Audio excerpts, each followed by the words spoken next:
Yeah, Dane, welcome to the show. So I wanted to talk about Maui specifically today and the weather manipulation. So it's almost 2 years now since the Maui wildfires. And as you saw in our previous report, as Natalie mentioned, they have not rebuilt these homes along the coast. They have not been approved for permits along the coast, clearly.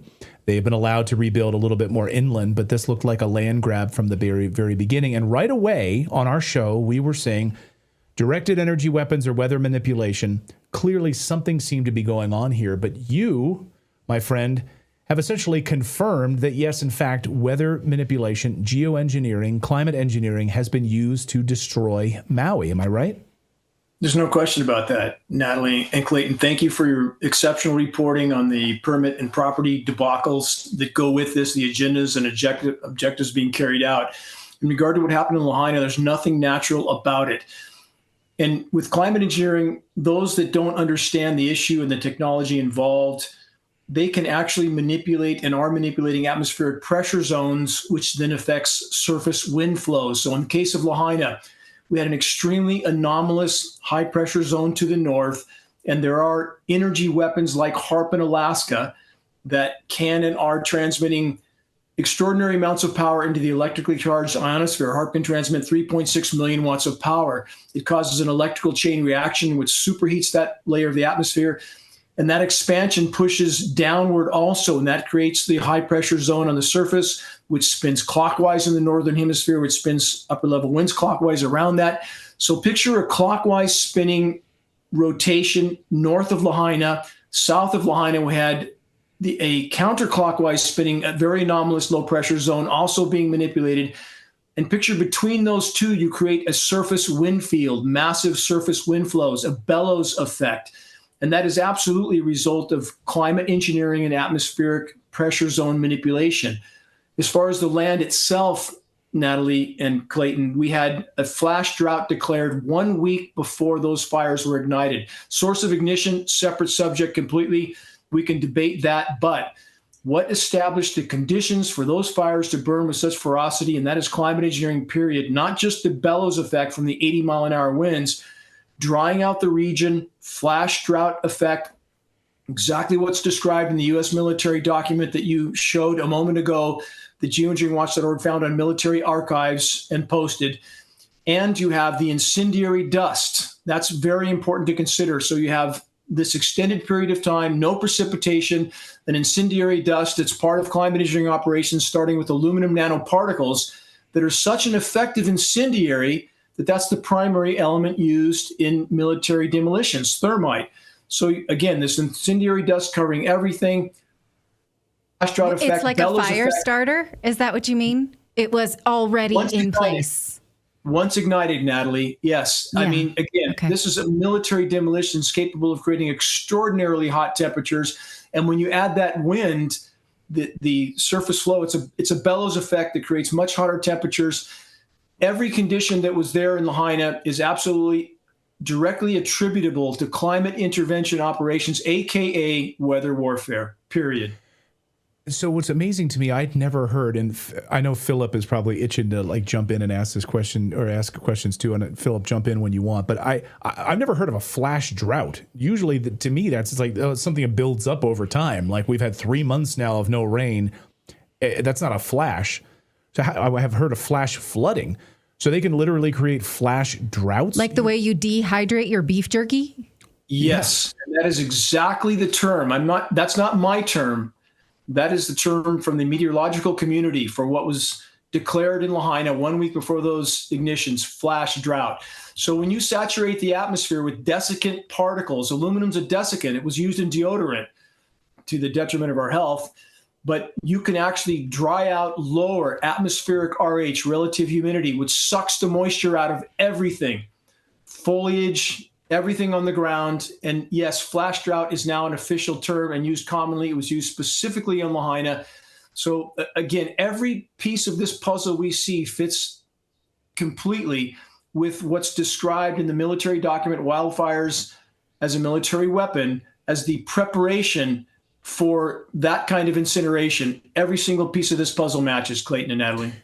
So couldn't we say then, well, like, all right, I just want to play the devil's advocate here. Let me be the skeptic, which is not usually my role. But Oh, this is all natural. You can have a flash drought. You could have these bellows like 80-mile-an-hour winds that come out of nowhere. You could have the perfect conditions for all of this. And then, it was the downed power lines, Dane. That's what started. It was the downed power lines, even though I think we knew that this was all coming, and I think they knew about the power. Anyway, now I'm reversing my own skepticism by answering my own question. But so stop there and ask the question. Yeah. So it's all natural, Dane.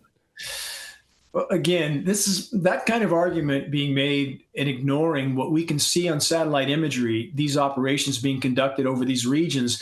And for those that don't think, the skeptics that don't think that this kind of power is held over the hydrological cycle, for example, it's not speculation, theory, or conjecture. We have historical record. Project Popeye in Vietnam in the 60s, so successful at controlling the flow of precipitation over that country that in the 70s they passed INMOD treaties, environmental modification treaties, forbidding that kind of weather manipulation for wartime purposes, but not over a country's own population. That's key. There's always those caveats, those loopholes. So again, that technology is not disputed scientifically, and any insinuation by official sources that there was anything natural about the Lahaina fires is ludicrous. It would be like, again, running someone over in a crosswalk and saying, hey, it wasn't me, people die, it's natural. No. When we have these factors that we know have a cause and effect, we have to resort to Occam's razor principle that all things being equal, the most likely causal factors can't be ignored. And again, when you have aircraft dispersing desiccant particles that are also incendiaries, that disrupt the hydrological cycle, they cut off the precipitation, that coat the foliage and the structures with an incendiary dust, whatever the source of ignition, then you blowtorch those flames through those urban regions. There is nothing natural about this. We saw the same thing in the Palisades fire, dried out completely, almost 9 months with zero rain in that location. Not a coincidence. We see the same thing, Clayton and Natalie, for example, in the Canadian fires from 2023, the drying out of those regions and the incineration there. We have peer-reviewed science study advocating, if you can imagine this, advocating for the intentional incineration of boreal forests as a form of geoengineering. Think about that. So again, with the Lahaina fire, there's nothing natural about the pressure zones that created the wind flows, nothing natural about the drying out of that region, nothing natural about the incendiary dust that coated everything. So again, this is verifiably a weather warfare event, period. Can I say something about the lasers? Now, in my report, and I encourage people to go watch that separate piece that we'll release separately on the current state of Maui and the rebuilding process. And in that report, I talked about the distraction. There was so much, I think, and maybe this is a sort of a look over here, not over here kind of thing on the lasers, the idea of using directed energy lasers to ignite these fires. You think, I don't want to put words in your mouth, but do you think that's a total distraction and takes away from the real story, which is the weather modification piece of this? That narrative has done exactly that.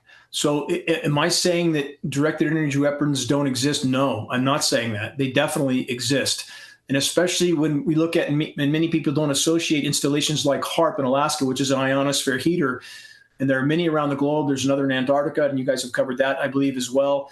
That is a directed energy weapon, but not of the type that many people construe in relation to Lahaina, for example. So if we look at current technology, could an airborne platform actually ignite something on the ground? Yes, that technology definitely appears to exist.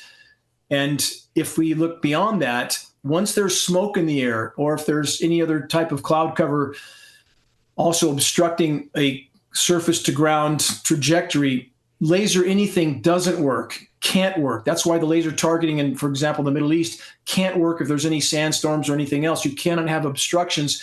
And a platform big enough to do the type of damage that's claimed by some of those narratives weighs about 1.8 million pounds, takes 18 semi-trucks to move that platform. That's not flying. So again, what we're trying to get people to focus on, again, is not a denial of very technologically advanced weapons that could be used under some circumstances. What we're trying to point out is that we have other forms of these weapons, like ionosphere heaters, that are creating the pressure zones. Again, the high pressure to the north of Lahaina, the anomalous low pressure to the south. Between you have this blowtorch wind field. That is, in fact, a form of directed energy weapon that's being used to manipulate the pressure zones. And the actual jet aircraft aerosol sprayed dispersions that have been occurring for weeks and months over a location like Lahaina are core to this issue. They establish conditions on the ground, a template with which once there's an ignition source, Clayton and Natalie, there's an unstoppable, catastrophic, completely unnatural blowtorch scenario. That's what happened. Okay. Well, yeah, I think Philip has a question. Go ahead, Philip. Oh, no. Yeah. Well, I was just going to say, if you can create those conditions, a Zippo would take care of it. You don't need a laser. It's like if you can create the conditions. Yeah. But so my question, because last time you were on, Dane, the Clayton and I were talking about afterwards, and it's the thing that like I can't get over mentally is the why. So if you have people that have this ability, like the capability of manipulating the weather, and they're dropping the aluminum nanoparticles everywhere, like they're poisoning the soil, they're basically making the earth unlivable for humans. So it's like the why ends up being like, do they want to be kings of a graveyard, but how are they going to survive? Like that's the thing that what is the motivation behind it? Is it just ignorance, or is there I just don't understand the why? That's such a key question, Phil. Thank you for asking. And yes, it's doing everything you described. In fact, the ubiquitous contamination of the planet with bioavailable aluminum nanoparticulates is sterilizing everything, soils, root systems. That's why every time the wind blows, you see trees tipping over now, because the root systems are dying off, just like the crowns are dying off. They're destroying the ozone layer. So few talking about that issue. That's an immediate existential threat by itself. No, it hasn't gotten better. No, it's not the hairspray cans. Climate engineering is the core causal factor for ozone destruction, which is, again, part of the drying out of Lahaina as well. So why would, quote, they do this to themselves? Because we're not dealing with sanity. We're literally not dealing with sanity. Why would they, the same they, ultimately those who print the money, that's who's at the top of this food chain, why would they detonate hydrogen bombs in the magnetosphere? Project Starfish Prime, Project Fishbowl. They thought it could collapse the entire atmosphere. Did that stop them? No.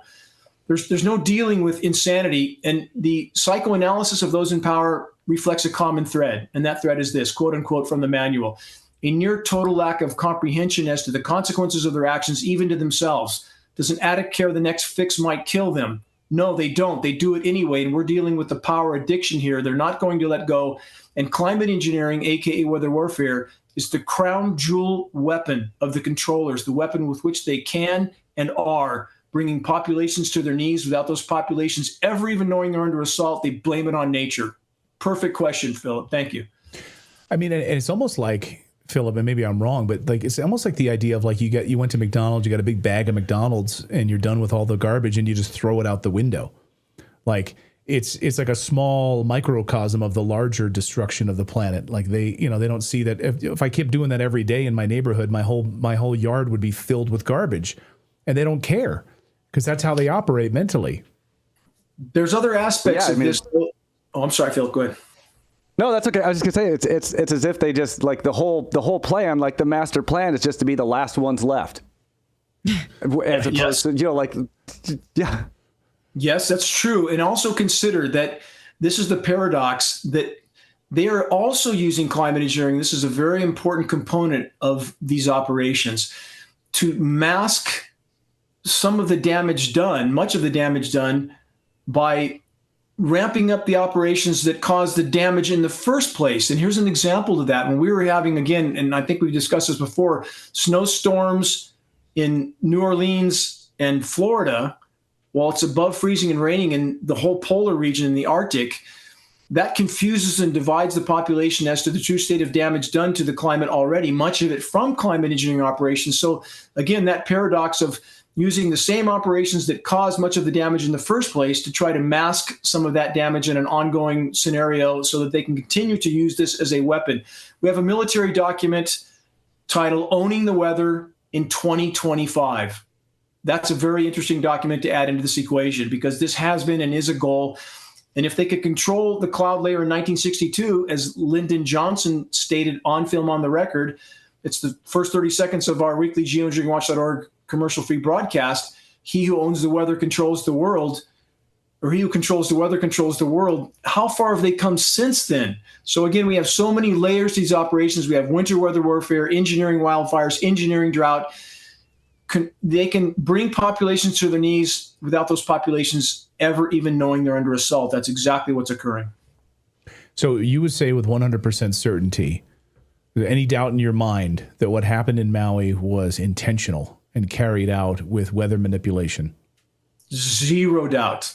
And we can back that up with data. There is nothing natural about those events. What set the template for those fires to burn with such ferocity? Again, source of ignition, separate subject.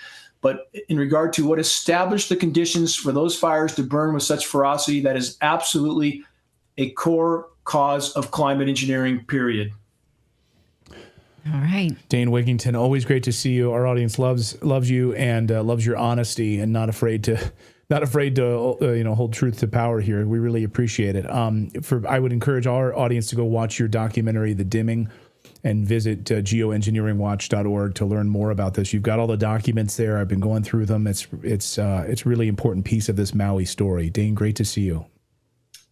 My deepest gratitude to you, Clayton and Natalie. Without voices like yours, all our research would not get the exposure that we need to have. Thank you. My deepest gratitude to you and your followers. Thank you. Thank you so much. Same to you. Thank you so much, Dane.